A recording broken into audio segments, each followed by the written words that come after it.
How's it going, everybody, and welcome to episode 220 of Master My Garden Podcast. Now, this week's episode being the first Friday of April, we're looking at what to sow in the month of April. And these episodes prove to be highly popular, I think, because it sort of seems to keep people on track, I guess, or gives them a little reminder of what can and should be sown during the month ahead.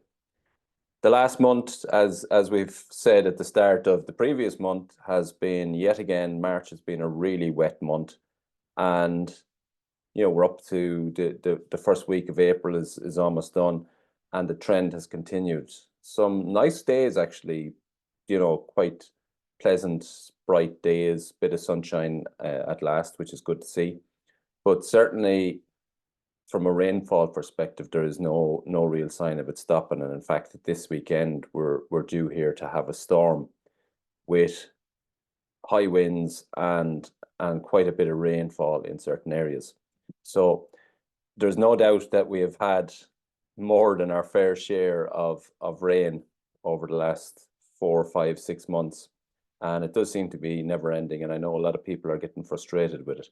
On a more serious note, for gardeners, it's very, very frustrating, a little bit irritating, and we're all itching to sort of get outside and get into the open ground and feel the warmth of the spring, and you're looking for a bit of dry weather, bright days, and it has been frustrating to not be getting too much of that. We've still been able to do bits and pieces, but generally speaking, the ground is, extremely wet and definitely not workable. And in terms of sowing seed, certainly around here, like you'd have no hope of sowing seed in the next couple of weeks unless we get a bit of, warmth, dry weather, and a bit of a wind maybe to dry up the place a bit.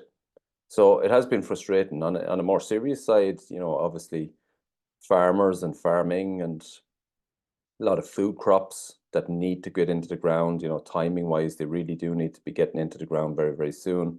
And there's a lot of a backlog.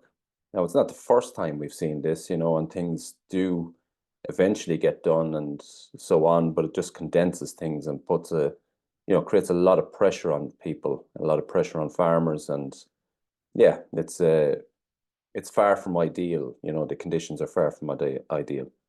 From a gardening perspective, the sowing guide for this month is similar to last month, but we will have a few things that will have dropped off this month. So things that we would have, needed to sow early because they require that long growing season, thinking of things like aubergines, peppers, chili peppers, that sort of thing.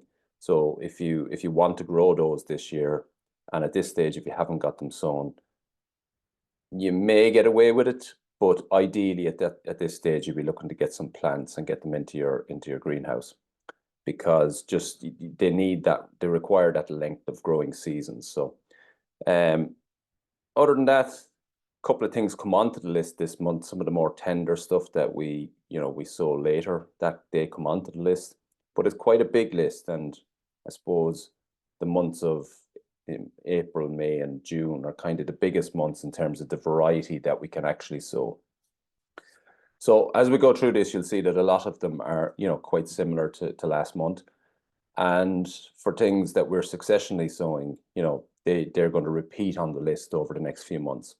And as I've said, several times before, it is important to try and keep sowing.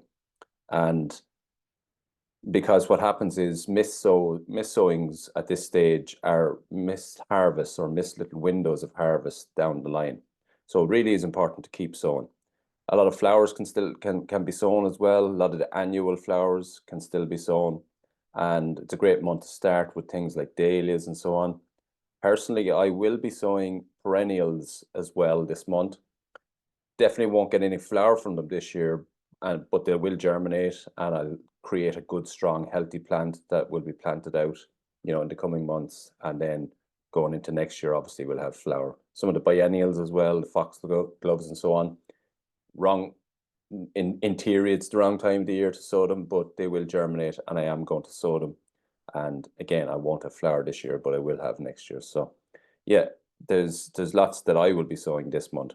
But to get into the vegetable and herb sort of sowing guide, Again, as I said, a lot of these will be a duplicate of what you would have seen or heard me speaking about last month. So the first one on the list is spring onions. Again, continue to sow that. That's, you know, one that we will be successionally sowing, and one that will be pretty much will be sown for the next good few months. So it'll appear on the list every month.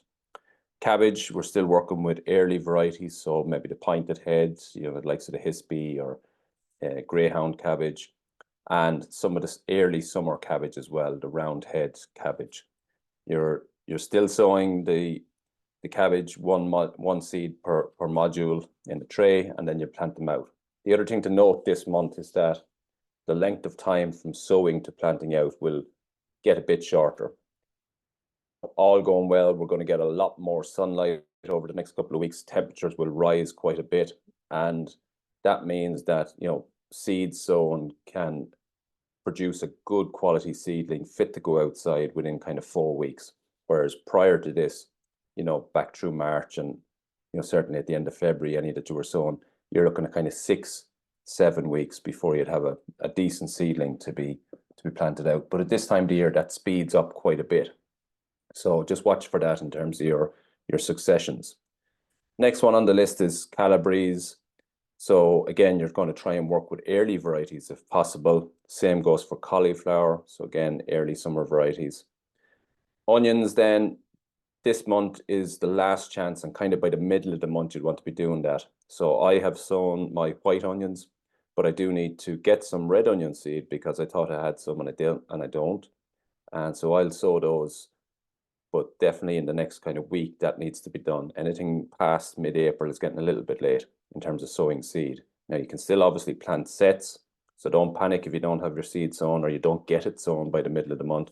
There's still an opportunity to grow onions this year, but you'll be doing it from sets rather than from seed. And personally, I just find that the seed-grown onions turn out a lot better here for me. Less bolting, they definitely store better. That has been really evident. Like, I'm still harvesting or eating perfect onions that have just been hanging in the shed for the last few months, and they're perfect still, absolutely perfect. And they seem to store a lot better than anything I've grown previously from sets. So next one on the list then is spinach. Again, this is a kind of successional one. As we go up through the months, it'll be on the list every month. But you'll find that as we get up into the warmer months of May and June, that will run to seed quite quickly. So you'll need to sow it sort of more regular at that stage. At this stage of the year, I'll do one sowing a month, and that'll allow me to harvest it because it's not running to seed that quickly at this stage. It'll allow me to harvest quite a bit off it before it will try to run to seed. But as we go forward into May and June, you'd want to be sowing it a little bit more regular, every kind of 2 weeks. Next one on the list is leeks. I haven't sown mine yet, but I will do one big sowing of those, and then maybe a second smaller sowing later on in the summer. And again, at this stage, you'll be working with an early variety, and then later on, you'll be looking at the overwintering type varieties. Next one on the list is broad beans. So they can be sown this month, one seed into a module tray. There's radish. Again, this will appear on every list that we do for the rest of the year, basically. But for me personally, I take it on and off the sowing. So I have some sowed at the moment. I'll harvest those. I'll enjoy those, but then I'll take them off again because I just don't like having them all the time. You get a bit fed up with them, I find. So they're nice for a little change every now and again. So add them in maybe every other month or something like that. I would add in a sowing of those just for a little bit of variety. Same goes for, you know, the Milan purple top or the white onions, little small ones. I like those, but I don't like them all the time. So again, I'll do kind of random sowings of them here and there, and will enjoy them when they're there, but don't want them all the time. So little random sowings of those. Next one is Swedes. I won't do a sowing of those until quite a bit later. And when I do the sowing, I'll do quite a big sowing. And they'll be what I'll harvest kind of through late autumn and winter time. And at that time of the year, I would like, you know, Swede quite a bit. But at this time of the year, or as we enter the summer, it's not something that I'm kind of looking for that often. So it's more of an earthy, warmer kind of winter veg. So I will sow some early, but the majority of what I'll sow will be late in the time. Next one is lettuce. So again, this will appear on the monthly list. So lots of different types you can grow, your butterheads or your icebergs. But a really good one is, the cut and come or the mixed leaves. So something that has a mix of, lettuce leaves, rocket, mustard, those type things. And cut and come. So harvest what you want, and then it'll keep coming. Eventually, it'll run to seed, but you should be able to get, a good few weeks out of that before it will run to seed. And then we move into kind of herbs. So some of these have been on the list, in the previous months. We're looking at things like coriander, dill, chervil, and they're repeat sown. So once a month you will do a sowing of these. Small and often is what you're looking for here. Then this one comes onto the list for the first time this month. It's basil. So the temperatures are coming up quite a lot. You'll still need to, if you're doing it in a greenhouse, you will need to give it a little bit of heat, a heated mat or a heated propagator initially. And you're going to sow kind of 3 or 4 seeds in a cell and then plant them out into the greenhouse. And basil, I'll do probably 1, maybe 2 sowings over the next sort of 6 to 8 weeks, and that should see me out. Then they'll continue to grow and we continue to harvest off those pretty much for the rest of the year, depending on the germination rate. Sometimes you can find you get sporadic germination rates, but if the germination rates are good on these, I'll do probably only 2 sowings, maximum 3. Then moving on further onto the list, we're looking at parsley again. This one's on the list again this month. It's biennial, so you don't need to sow it very regularly. I'll do 1 sowing a year of parsley, quite a bit of it, plant it into the tunnel, and then like I'm harvesting currently off last year's sowing. And so I've been harvesting off those all winter. At some stage during the year, they'll try to run to seed, but I'll have the next batch coming on. And so that's the plan, that you always have some in the pipeline. Next one on the list, I actually personally don't really grow it. I have grown it before. Not a massive fan, is pak choi. The reason I don't grow it is I find that chard actually is just so much less troublesome, but quite similar in taste to it. Now, I know people will use it in stir fries and so on, but I use chard in stir fries, and I find that it kind of gives that same, you have the leafy veg, the leafy part of it, and then you have the kind of solid, crunchy stem of it. So I just find chard is a better one for me. So that brings me on to chard, which is on the list this month. And again, I think I've mentioned it before, one of the best vegetables you can grow. It's just so versatile.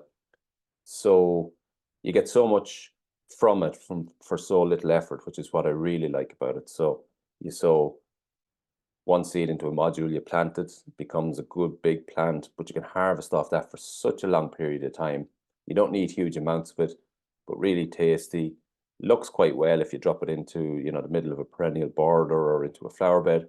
It looks well, doesn't look out of place there, and you can still harvest off it. And quite tough as well. It's not real tender like some of the other ones that you might be trying to grow. So it takes a little bit of hardship, and yeah, without a doubt, one of the best vegetables you can grow. Coming onto the list for the first time this month, because temperatures are rising, is cucumber. I'll just do 1 sowing of these. 2 to 3, maximum 4 plants will give me all the cucumbers I need. In fact, a little bit more than I'd need. So I don't sow a lot of those, but just a couple. And 1 seed in an 8 centimeter pot needs heat and is a bit tender. So just watch that and make sure that you're giving it heat, or a heated mat or a heated propagator at the start. Tomatoes, we're getting, we can sow away this month, but then you'd want to be and you can still sow actually into May, but I would be saying definitely this month you need to be getting them going. Try and get your plants as big as possible before you plant them into the greenhouse, and you typically plant them into the greenhouse around the time when your last frost is, which typically around here is about the third week of May or thereabouts. So at that stage, I want to be getting good, strong plants into the ground and have them up and running quite quickly. Just means that you get longer out of your season. You're able to get, you're not waiting for them to come later on in the time. So you get them going strong, get them going early. Funny enough, I did a sowing of tomatoes in February, and I got some really nice varieties from a listener in France. And I sowed those a full month later than the ones that I sowed at the end of February. And I pricked them all out there just a couple of days ago. And the ones that I sowed in March are every bit as good, every bit as strong, every bit as vigorous as the ones I've sown the previous month. So it just goes to show that really and truly, sowing, it's when you feel that heat of the spring that that's when things start to grow and the light levels increase. And I think that has been a big thing that we've been missing through this spring is because we've had so many dark, rainy days, the sunlight levels just haven't been there, and we haven't got that sunshine. And the seedlings really do need that sunshine, that heat, to grow and grow vigorously. So just goes to show, like, I could have skipped that sowing in February, wouldn't have had any effect. The only thing I have done since has been minding them, but the ones I sowed, a full month later are every bit as strong at this stage. So it's not always beneficial while we're all itching to get going. It's not always beneficial to get sown early. Next one on the list again comes onto it for the first time. Another tender one is courgettes. Again, you don't need a lot of these. I will sow maximum 2 plants because you get enough off those over a long period of time. In fact, you nearly get too much off it and you will end up with a glut, as we've spoke about on the podcast before. So for me here, just a couple of those will do. Don't need a lot of them at all. Again, next one on the list comes on for the first time this month. Again, a tender one is sweet corn. And I do 2 sowings of sweet corn typically. First one, I'll do a sowing and plant it into the tunnel. Do a second one outside in a sunny place, as sunny a place as you can give it outside. Make sure that it's a little bit sheltered as well, because obviously they're tall and can get blown around. So you want them in a relatively sheltered spot. Next one on the list again comes on for the first time is French beans. Again, they like heat, a little bit like the other ones that we've just mentioned. And I will do a few sowings of these. The dwarf ones I find, really handy because they don't require any staking or caning or training. They'll just little small bush. You get plenty from them, and lovely, lovely French beans. Quite quickly as well. It doesn't take a huge amount of time at this stage of the year to get a crop off those. Climbing ones are brilliant as well, and I will be sowing some of those. So that's French beans on the list for the first time this month. Next on the list is pumpkins and squash. I'll sow both of these. Pumpkin mostly for the girls here for Halloween, and squash obviously for eating and storing. And I'll do one sowing of those and get a nice crop off them, and then just store them, eat some of them later on the year, but then store as well. So next one on the list, I haven't had huge success with in the past, and I think it's mostly because my tunnel is just doesn't get warm enough because of the vented sides in it, and that's melon. So I will be sowing that again, and I'll be trying my best to get it going because I think it'll be a lovely one, and certainly one that I could get the girls to eat here. And yeah, we'll have another go at it this year. But I do think I just don't get enough of heat in that tunnel just because of the vented sides. I'm not getting that real intense heat that melons would like. Next on the list this month is peas, and we mentioned them previously just in terms of growing them for shoots. But this month you can start to grow them for the actual pod and the pea. And yeah, I'll be sowing those this month. Next one on the list is celery. And again, I will do maybe 3 sowings, maximum 4 sowings of celery a year. I don't need a lot of it. So very hard to, or can be very hard to germinate. So make sure you're working with good seed. Make sure you're heating them, and don't cover the seeds. They germinate on the surface, so you have to watch for that. But again, for me, not many sowings of these a year, just maybe 2-3 sowings a year. Next one on the list is same kind of thing, celeriac. I only do one sowing of that later on in the time. A little bit like Swedes. I like to have them in the winter time.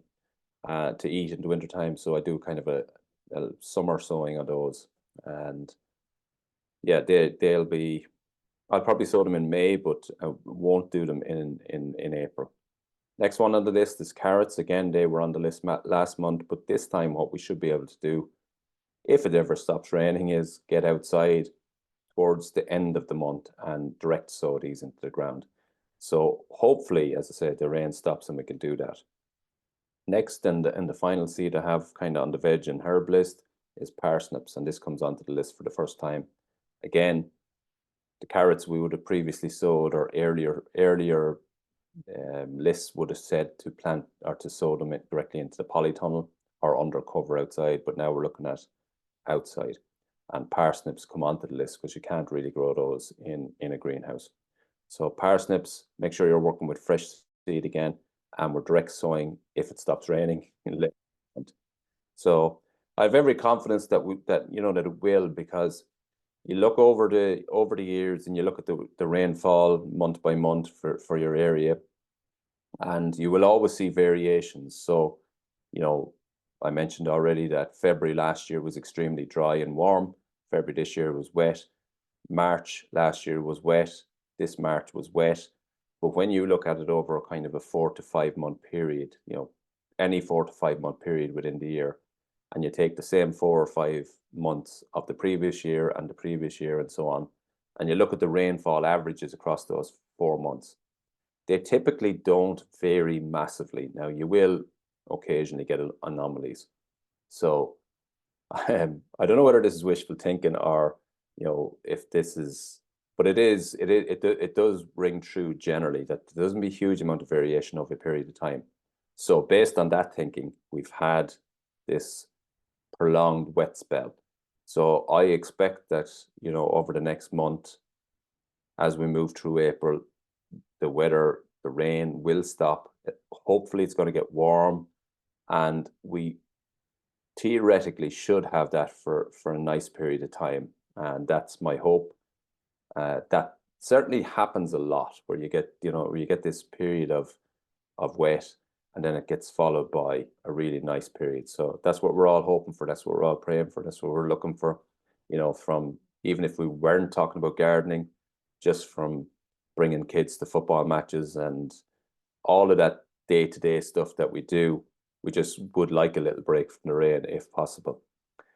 Then elsewhere in the garden, there's still, lots more we can be doing in terms of seed.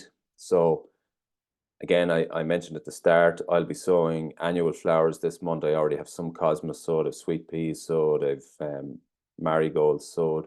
I'll be sowing a lot more annuals this month. I'll also be sowing perennials. Again, I've said I know they won't flower this year, but not looking for that, just looking to build up stock of a few for new flower beds that I'm doing, or revamping a few flower beds. So the sowing of those will be done now as well, even though it's not theoretically the right time of year to be doing it, but we can, or the best time of the year to be doing it, but we can still sow, no issues. Other jobs, yeah, you can still plant early and secondary potatoes outside, and once we get a little bit of a period of warmth and dry. Main crops varieties can be planted in some areas of the country. Definitely won't plant them here. It'll be at least the end of this month, if not into May, before I do that. And again, it will have to have been, if there's a period of dry weather, period of warm weather beforehand. Onion sets and shallots can still be planted this month.